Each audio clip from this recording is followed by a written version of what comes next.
Jack and the beanstalk. एक बार एक गरीब विधवा और उसका बेटा जैक एक साथ रहते थे। एक दिन जैक की मां ने उन्हें एकमात्र गाय बेचने के लिए कहा। जैक बाजार गया और रास्ते में उसे एक आदमी मिला जो उसकी गाय खरीदना चाहता था।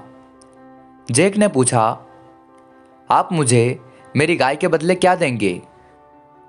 उस आदमी ने जवाब दिया, मैं तुम्हें 5 जादुई फलियां दूंगा। जैक ने जादुई फलियां ली और उस आदमी को गाय दे दी। लेकिन जब वह घर पहुंचा तो जैक की मां उससे बहुत गुस्सा हुई। उसने कहा, तुम मूर्ख हो। उसने तुम्हारी गाय छीन ली और तुम्हें कुछ फलियां दी। उसने फलियों को खिड़की से बाहर फेंक दिया। कहानी में आगे बढ़ने से पहले अगर आपने सब्सक्राइब नहीं किया है तो पहले सब्सक्राइब कर लें ताकि ऐसे स्टोरीज के अपडेट आपको मिलते रहें। जैक बहुत दुखी था और रात का भोजन किए बिना वह सोने चला गया। अगले दिन जब जैक सुबह उठा, उसने खिड़की के बाहर देखा। उसने देखा एक विशाल फलियों का पेड़ उसकी जादुई फलियों से उगा था। वह फलियों के पेड़ पर चढ़ गया और आकाश में एक राज्य में पहुंच गया। वहां एक विशाल दानव और उसकी पत्नी थी। जैक ने घर के अंदर जाकर रसोई में विशाल दानव की पत्नी को देखा। जैक ने कहा, क्या आप मुझे खाने के लिए कुछ दे सकती हैं? मैं बहुत भूखा हूं। दयालु पत्नी ने उसे रोटी और थोड़ा दूध दिया। जब वह भोजन कर रहा था, दानव घर आया।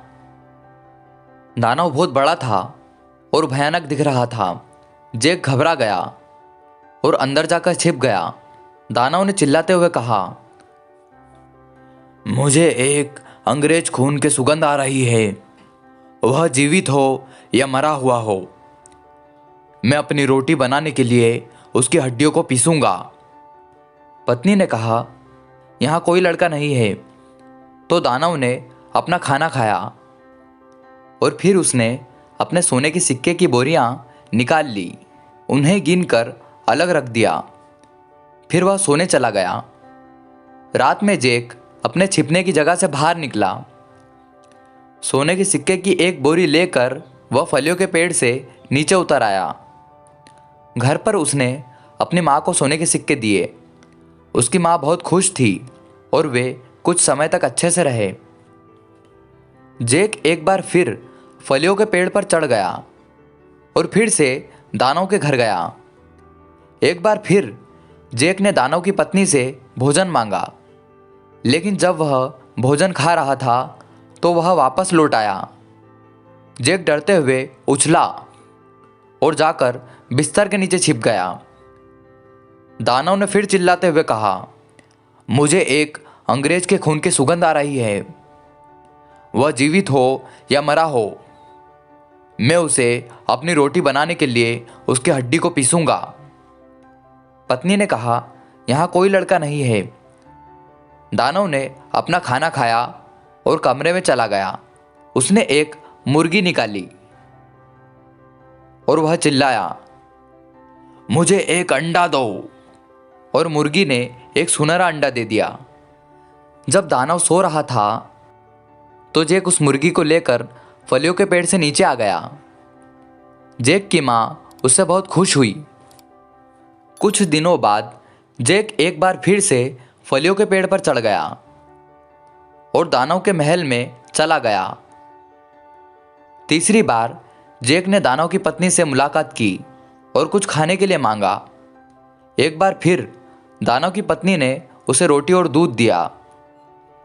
लेकिन जब जैक खाना खा रहा था, दानव घर आया और उसे एक बार फिर एक अंग्रेज के खून की सुगंध आ रही थी। वह जीवित हो या मरा हो, मैं अपनी रोटी बनाने के लिए उसकी हड्डियों को पीसूंगा। दानव एक बार फिर से चिल्लाया। दानव की पत्नी ने कहा, मूर्ख मत बनो, यहाँ कोई लड़का नहीं है। दानव के पास एक जादुई वीणा थी जो सुंदर गाने बजा सकती थी।